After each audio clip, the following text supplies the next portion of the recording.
అందరికీ నమస్కారం. ఒక క్లారిటీ కోసం ఈ ట్వీట్ పెడుతున్నాను. నేను షూటింగ్ నుంచి ఊరు నుంచి రాగానే వెంటనే హాస్పిటల్కి వెళ్ళాను. అల్లు అర్జున్ ఈ అన్ఫార్చునేట్ ఇన్సిడెంట్లో ఈ యాక్సిడెంట్లో ఎఫెక్ట్ అయిన ఫ్యామిలీని చూడటానికి, ఫాదర్ని, ఆ బాబు సిస్టర్ని పలకరించాలని అనిపించింది, చూడాలనిపించింది. హ్యుమానిటేరియన్ గ్రౌండ్స్ మీద వెళ్ళాను. పాజిటివ్గా ఉంది. He might recover, there is a very good chances, let's hope for the best అని, with all the peoples blessing and gods and goddesses అని చెప్పేసి భరోసా ఇచ్చి వచ్చాను.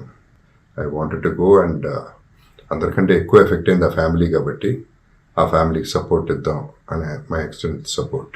పబ్లిసిటీ చేయలేదు కాబట్టి, ఎవరికి తెలియలేదు కాబట్టి ఈ మాట వచ్చింది.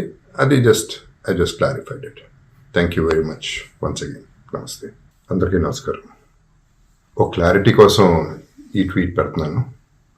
నేను షూటింగ్ నుంచి ఊరు నుంచి రాగానే వెంటనే హాస్పిటల్కి వెళ్ళాను. అల్లు అర్జున్ ఈ అన్ఫార్చునేట్ ఇన్సిడెంట్లో ఈ యాక్సిడెంట్లో ఎఫెక్ట్ అయిన ఫ్యామిలీని చూడటానికి, ఫాదర్ని, ఆ బాబు సిస్టర్ని పలకరించాలని అనిపించింది, చూడాలనిపించింది. హ్యుమానిటేరియన్ గ్రౌండ్స్ మీద వెళ్ళాను. పాజిటివ్గా ఉంది.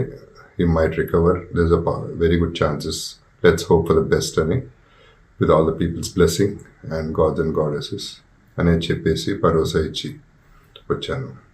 I wanted to go and అందరికంటే ఎక్కువ ఎఫెక్ట్ అయింది ఆ ఫ్యామిలీ కాబట్టి ఆ ఫ్యామిలీకి సపోర్ట్ ఇద్దాం అనే మై ఎక్స్టెంట్ సపోర్ట్. పబ్లిసిటీ చేయలేదు కాబట్టి, ఎవరికి తెలియలేదు కాబట్టి ఈ మాట వచ్చింది.